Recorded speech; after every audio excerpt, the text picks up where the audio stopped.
Chapter 4. The cylinder opens. When I returned to the common, the sun was setting. Scattered groups were hurrying from the direction of Woking, and one or two persons were returning. The crowd about the pit had increased, and stood out black against the lemon yellow of the sky. A couple of hundred people, perhaps.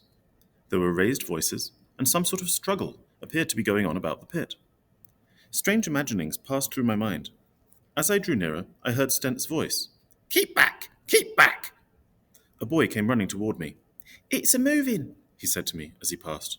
"A screw in and a screw in out. I don't like it. I'm going home, I am."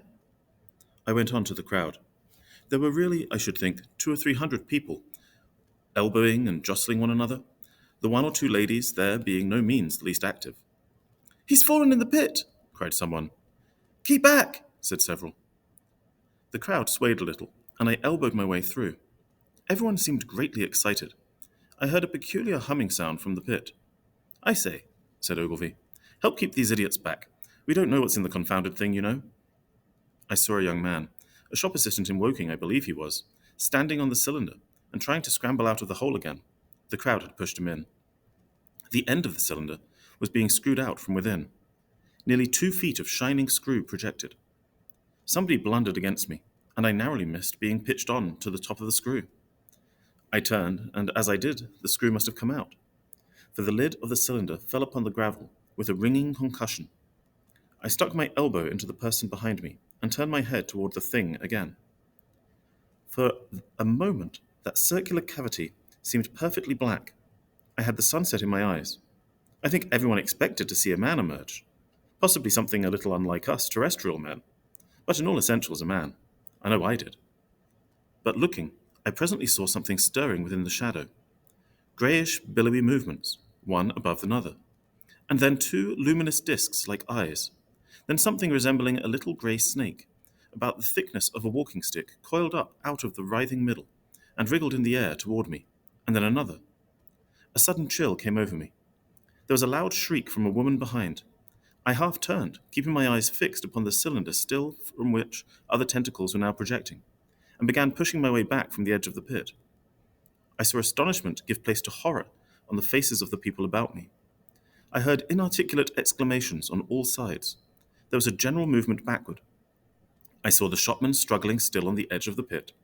I found myself alone, and saw the people on the other side of the pit running off, Stent among them. I looked again at the cylinder, and ungovernable terror gripped me. I stood petrified and staring. A big greyish rounded bulk, the size perhaps of a bear, was rising slowly and painfully out of the cylinder.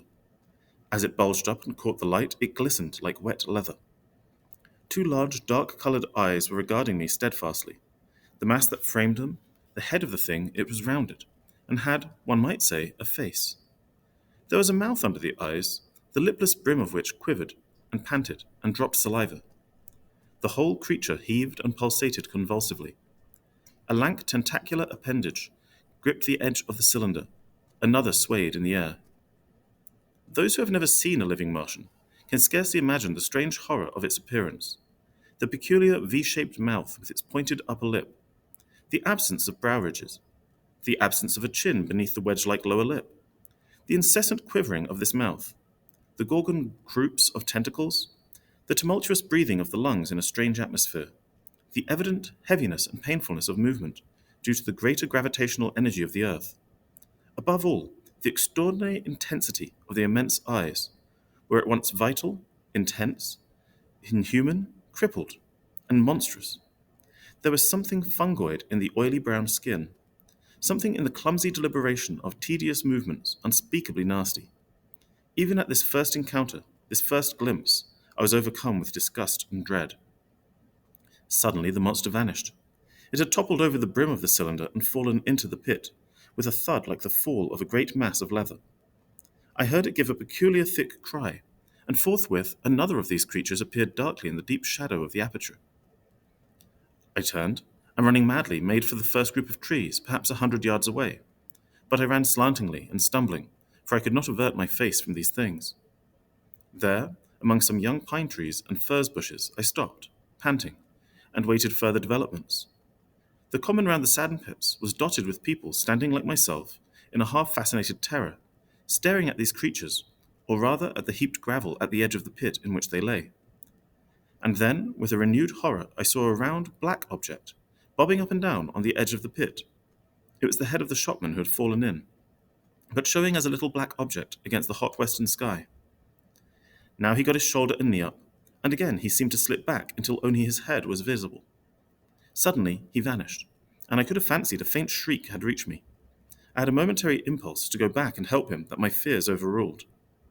Everything was then quite invisible, hidden by the deep pit and the heap of sand that the fall of the cylinder had made. Anyone coming along the road from Cobham or Woking would have been amazed at the sight. A dwindling multitude of perhaps 100 people or more, standing in a great irregular circle, in ditches, behind bushes, behind gates and hedges, saying little to one another, and in that short excited shouts, and staring hard at a few heaps of sand.